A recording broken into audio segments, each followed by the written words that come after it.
so delightful. And since we've no place to go, let it snow, let it snow, let it snow. Man.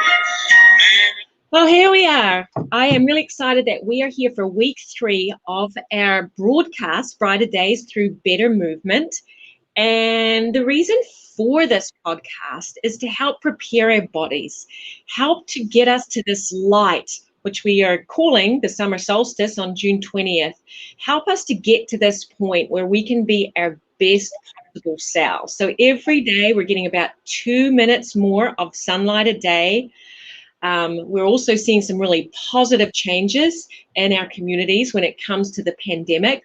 So we're on a journey, and our job at Performance, one of our jobs, is to help you be the best people that you can be by June 20th. Now, unfortunately, I usually like to play a sunny disposition song, but instead I played a Christmas carol today about snow.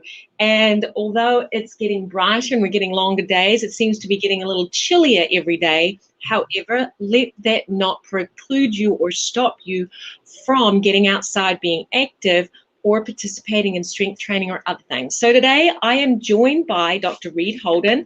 He's a colleague, he's a physical therapist up in our clinic in Attleborough in the New England Sports Village. And Reid was actually telling me just before we went live that he was excited about this because he did some broadcasting work when he was back as a student at Quinnipiac. So Reid, welcome.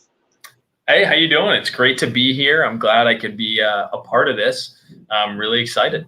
It's great that you're here. So let's start with a little bit, tell us about yourself. What are you doing at the moment to keep healthy, keep moving? Let's just start about movement. What are you doing to keep moving? Yeah, to keep busy. I mean, the wintertime provides a lot of limitations, right? So I actually use it a bit to my advantage. I go and try and get some skiing in, do some wintertime hiking, pond skating, and then obviously just my daily routines of running or working out at my home gym.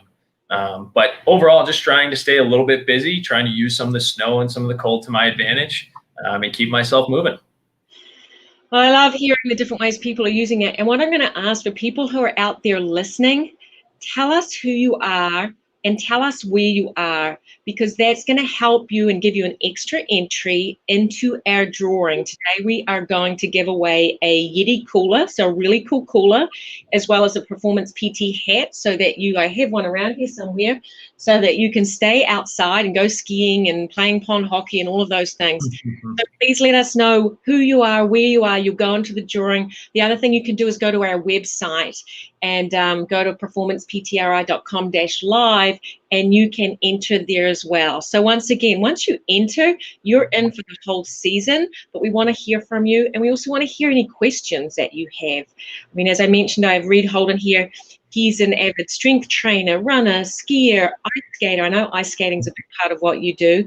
And so you're going to be much better about answering questions about things like ice skating than what I am, because ice skating is not something that I am competent in at all.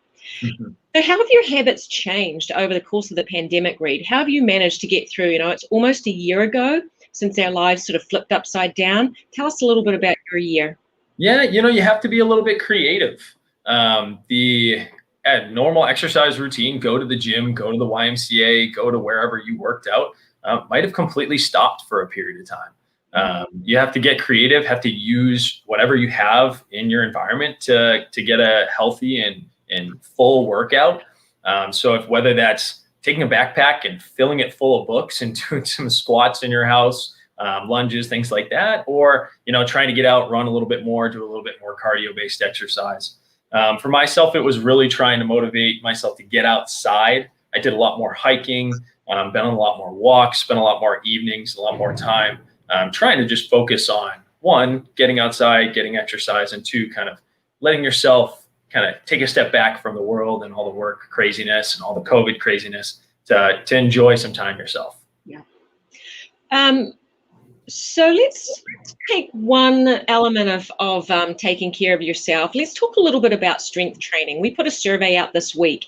We're all aware that strength training or resistive training is something that's really important to optimize our muscle mass, as well as impacting our metabolism, our bone strength, all of those things. We know we need to do strength training 2 to 3 times a week. I'm just curious if my friends in the background can let us know how many people currently are doing strength training 2 to 3 times a week. 63% of people. So there's a lot of people who aren't, and there's lots of people who are. Again, if there's any viewers out there who want to tell us how they continue to do that, do they lift weights? Do they use body weight? Do they go to the gym? Are they incorporating Pilates and other different kinds of exercise programs? Love to hear what people are doing for that. Reid, can you give us some examples or different ways that you can fit in or do the strength training? Yeah, so it might be something as simple as going and doing a more vigorous uphill hike, right? That is constituting strength training. It is something you can do once a week on a weekend, or you can just find something in your house and decide to use that to do some strength training. It is important to try and do it more than just 1-2 times a week, if you can, 2-3 times, even more, because it's extremely important for overall ability to build muscle and to build tolerance to movement and exercise and strength. So adapting that, that adaptation I talked about, where you use a backpack with some books in it, or something like that to get creative. But body weight stuff works just fine as long as you're doing something, right? The biggest limitation we have is our own inability to motivate ourselves to do something. Mm-hmm. Yeah, motivation is always an issue. So let's jump onto that. Let's say I'm someone who I don't like doing strength training. Yeah, of course. What would be some of your tips to tell me how to motivate myself? How do I schedule it? 2 different times, 3 different times a week? Do I spread it out during the week? How would you motivate someone like me to fit in strength training, especially for someone like me who I'm going to say I do like strength training, but I would much rather go for a run. Mm-hmm. Much rather. Yeah, I mean, it's important to fit into your routine. I find that by making it activities that you like to do is going to make the biggest difference. If you don't like getting down and doing squats and putting weight on your back, you're not going to do it. So if you put that as a goal of yours and you just don't enjoy it, you're not going to get that done.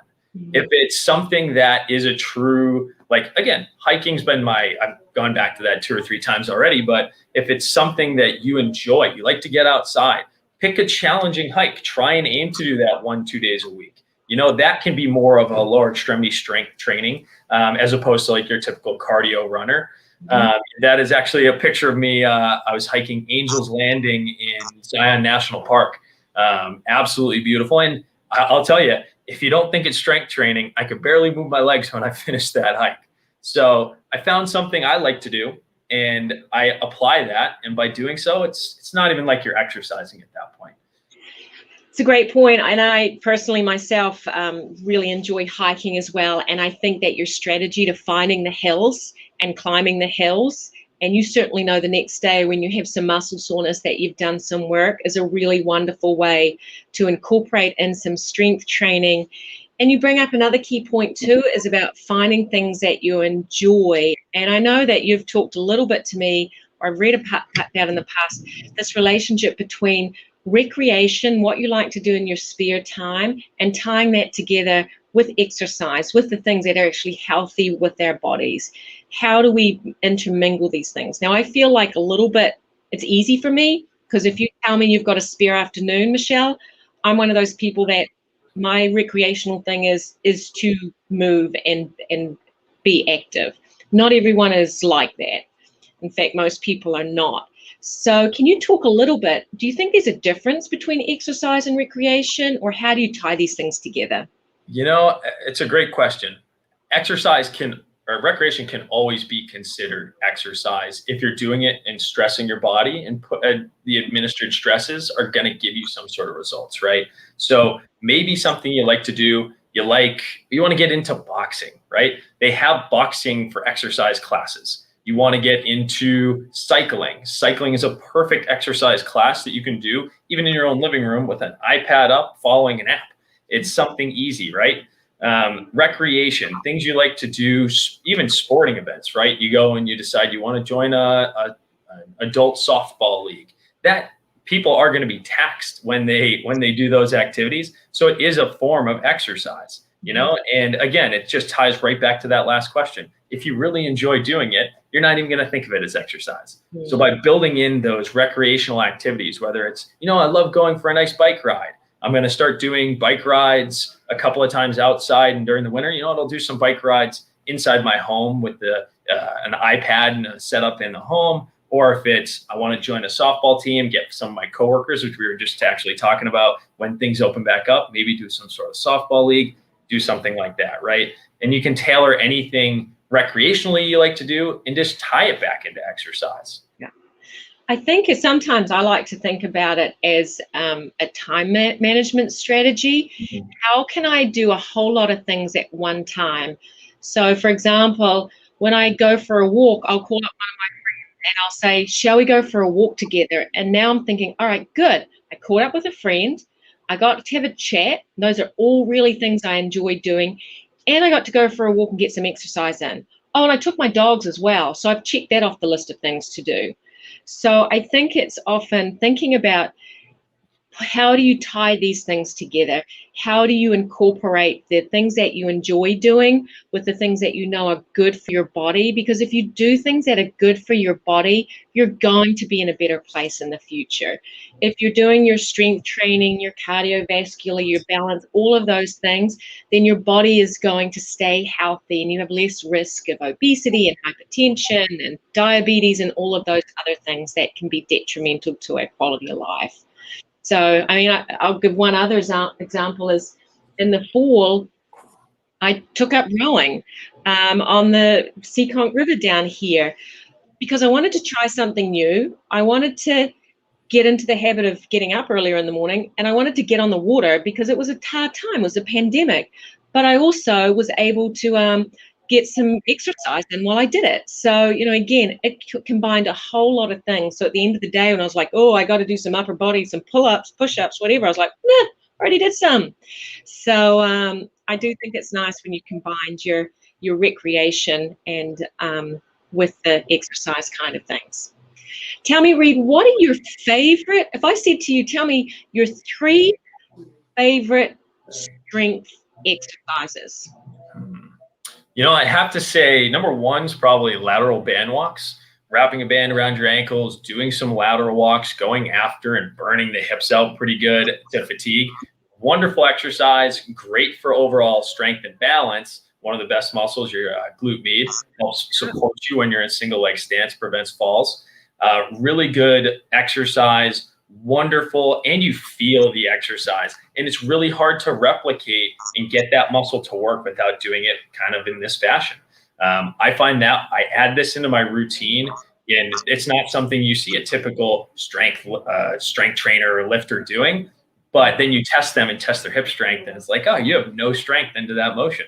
So that's probably number 1. You know, I like a classic split squat. So you don't have to challenge yourself with weight as much by doing a split squat, because now you're adapting it to be more of a almost like single leg based exercise. It challenges your balance much more, as well as you don't have to load it as much. So if you're limited in equipment, that split squat becomes much more successful, because you're going to be able to challenge yourself with a low amount of weight. And then I like to I like to do a single leg deadlift would probably be my next favorite exercise, right? You want to burn out the glutes, work the hamstrings, kill the posterior chain a little bit, while also working in some balance, some ankle stability, some lower extremity stability. Those 3 exercises, whether adapted to where it's no weight and just active range of motion, and doing them maybe even with a little support from the table, an older patient who maybe doesn't want to load or lift can get a really good benefits of balance and strengthening, at the same time as targeting really important muscle groups of the lower extremity. I know those are all lower extremity exercises, but I tend to want to burn out the hips pretty good more than most. And I find those to be my favorite exercises to do. I love all those exercises. And after this, we're going to do a little video blog post of your top 3 exercises, because you've mentioned so many things. When I talked about before, multitasking, combining recreation with exercise, what you just did is you did it with exercise. You combined in some balance work. You combined in multiple muscle group. It's not just, oh, I'm going to do a bicep curls. Like, let's do exercises that work major muscle groups and work a whole lot together. So you're dealing with coordination as well. You're doing exercises, especially, I love your lateral walks. I mean, for all the runners out there, as well as the skiers and the skaters, all of you, your glute medius suck. And you just have to, it's great that you squat and you deadlift and all those things, and even your lunges are great, but you got to work on those lateral hips. Otherwise you will have patellofemoral pain, and you will end up with shin splints and so many things. So I as a runner, I really applaud those suggestions, Reid, and you're fine about the upper body. Oh, I'm kidding. No, you can do some push-ups for the upper body. Push-ups are a wonderful exercise. They work the core, coordination, a whole lot of things. And yeah, you can grab some dumbbells and do some overhead lifts and some bis and tris, but I love those exercises that you brought up. So I do think we've got a fun thing that I've really been looking forward to. One of the other things I discovered that you like to do is you like to home brew. So, and this isn't home brewing a lager, this is home brewing kombucha. And the reason why I like this is because kombucha has a lot of health benefits, the probiotic effects and the other things. So I actually have some here that you so generously send over. Tell us a little bit about why you got into home brewing kombucha. And I've heard of other people doing this. So tell us. So I was actually inspired by my coworker, Brendan Boyle. He gave me the start of my kombucha batch, right? It was, you start off with just some starter liquid, which is an active culture of bacteria. It's not as gross as it sounds. And it actually just ferments the sweet tea that you have. I really love kombucha. I think it helps me personally, like digestive health, acid reflux, kind of lots of different things across the board. What do you think? I love it. And I love kombucha. And I really love that this isn't too sweet. It's relatively bitter or more tempered, and I would say tart, I guess is a good way to put it. I love, that's my blackberry, I think, kombucha. It's just a nice hint of the blackberry, but with a nice little bit of bitterness from the tea, which I make a little bit on the strong side, and not a lot of sugar. Kombucha is just it's such a wonderful product because it tastes good. It makes you feel better. Your digestive system feels so much better. And it's just something that when you're bored in quarantine and have nothing to do, might as well make your own kombucha. It's better than home brewing beer. So we have, Tanya out there is watching us, and she's like, what is this drink again? So do you want to give a little bit of overview about what kombucha even is? So kombucha is a fermented sweet tea. Essentially, the bacteria in it break down the sugars and ferment the tea. It's mildly alcoholic, just a tiny bit. But what it actually does, it's the bacteria in the kombucha, when you drink it, it actually works as a probiotic. So it'll help with your digestive health because it will regulate your digestive system. So a really cool, really kind of newer thing, I guess, the last 10 years or so, kombucha has become more on the forefront. Big thing in just like overall daily health is to take probiotics. So I take mine naturally with my own kombucha. It's excellent. So I love this one. I love your blackberry. How hard is it to make? It's actually relatively easy. The biggest thing is the starter. So you need some starter liquid, which already has the bacteria culture in it, and then a SCOBY, which is like an active bacteria culture that sits on the top. Brendan, actually, you can take somebody else's and give it to them and split your SCOBY in half and give them some of yours. So I've actually taken Brendan's, made my own, and then over a couple of periods, I made more SCOBY. So I cut some of that, give it to my girlfriend's sister. She's down in Connecticut with her own kombucha culture. And I guess a couple of friends of hers may be taking half of her SCOBY. So Brendan started this crazy chain of events where all of us are making kombucha now. Relatively easy. You just add some sweet tea to it at the end of the 2-week cycle, and then add your fruit to let it carbonate, and it carbonates a little bit, and you're good. So how long does it take? So if I got some SCOBY off you or Brendan, how long till I'm like drinking my own kombucha? Yep. So you start with the start on the SCOBY, and then you have 2 weeks where you just make the raw kombucha. That's just the plain kombucha liquid. It can be drank right away after 2 weeks, but it doesn't have any flavoring to it. So then if you add some fruit and then seal it in one of those sealable bottles, anywhere between 3 to 6 days, it'll naturally carbonate in that bottle. And then you put it in the fridge and you're good to go. All right. I'm going to be following up with you afterwards to figure out how to get some of this. I do like buying it and drinking it, but I think given what's going on in the world, it'd be much more fun to be able to get myself. The other nice part is kombucha is relatively expensive. And the average homebrew kombucha, instead of being $4 a bottle, is about 30 to 40 cents a bottle. So I was thinking I needed to pay you for these, but now I'm thinking I'll send you 60 cents. Yep. Sounds good to me. That's awesome. So I'm opening it up for questions out there. We have, obviously, you can answer questions about kombucha, but you can also answer questions about strength training. While we're doing that, I mean, obviously, you've probably had some spare time, and people have been spending a lot more time watching television, reading books. What are your top TV shows or books that you've read that you want to share? So a great recommendation, it's a TV show that's kind of for the whole family, a little bit different. It's called Atypical. A wonderful show. It's about a family who their son has a form of mental illness that he needs to kind of work through. He has autism? Yes, he has autism. So he has a pretty strong type of autism. It makes him struggle socially, and it's all about his life and how he meets girls, and about how his family like deals with him having outbursts from his autism, how he kind of fits into society in high school and working.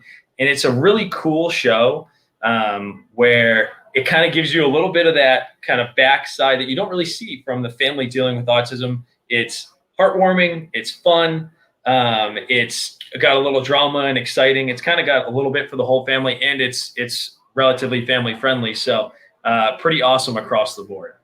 It's awesome. Well, I will definitely have to check it out. I am one with teenagers, so fun. Always good to get the good TV shows coming.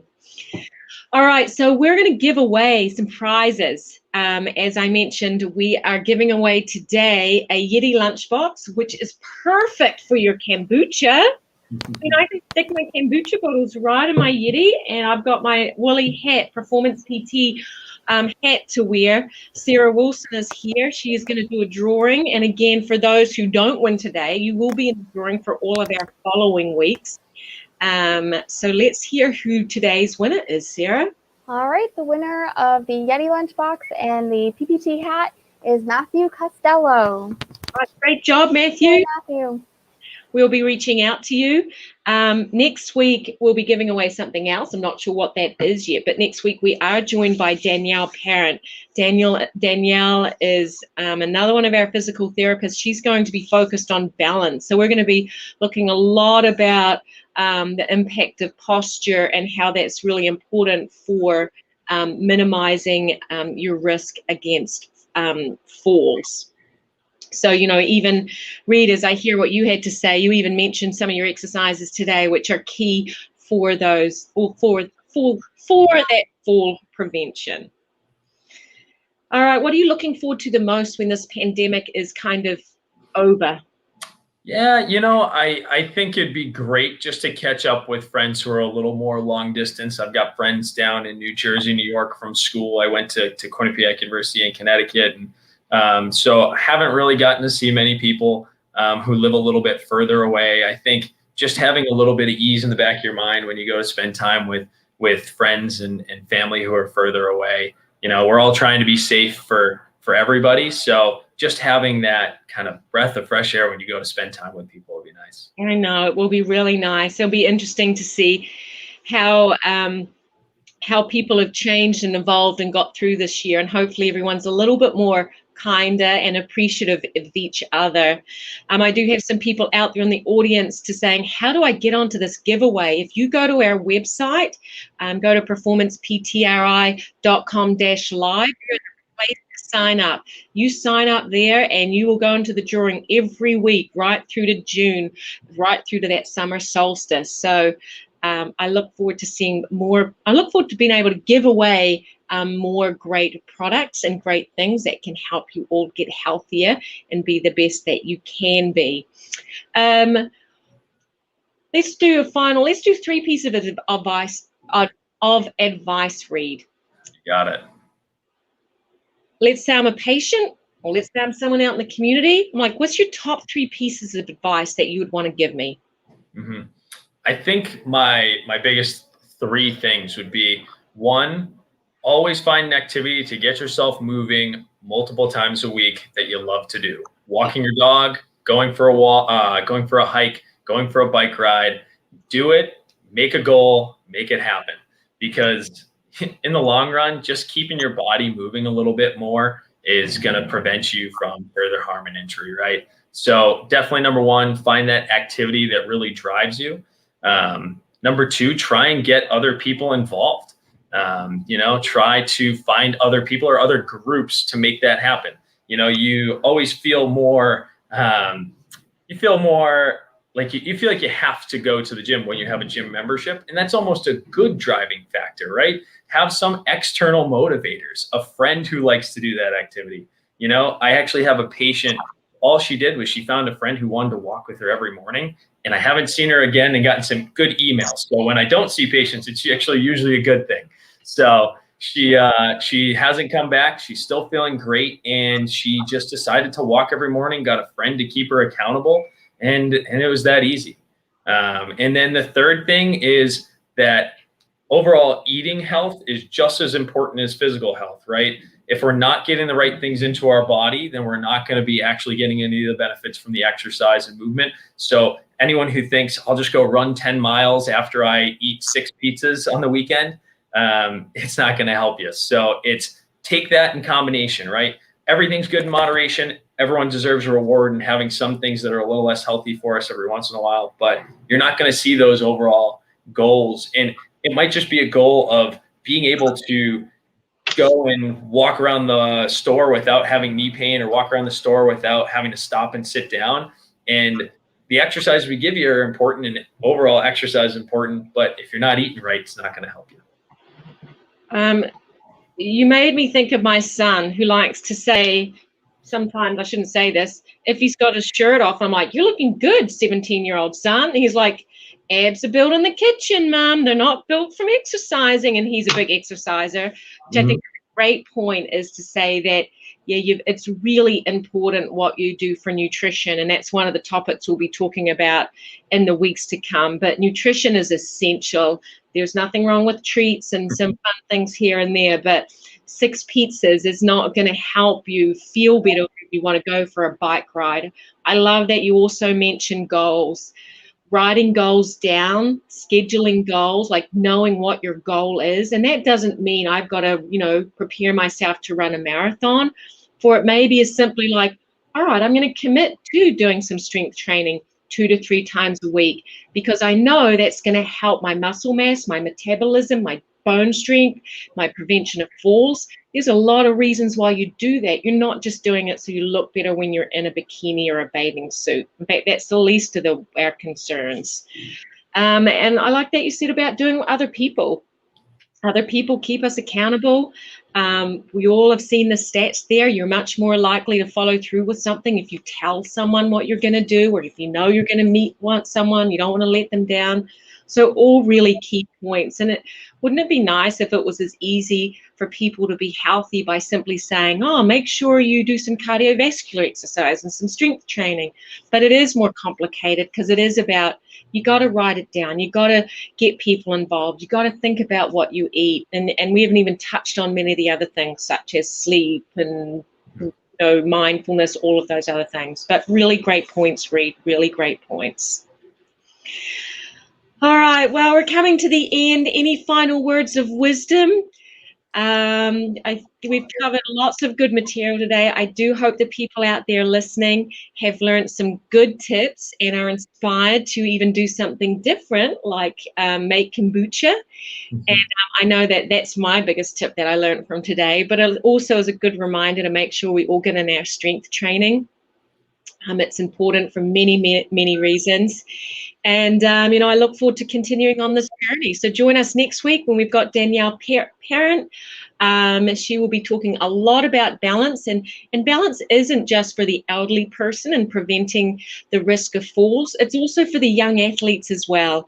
Because so often, we see different kinds of dynamic injuries, whether it's on the lacrosse field or football field, and a lot of them are to do with dynamic balance issues. So balance is something that should be integrated into everything that we're doing as well, just like our walking, running, biking, strength training.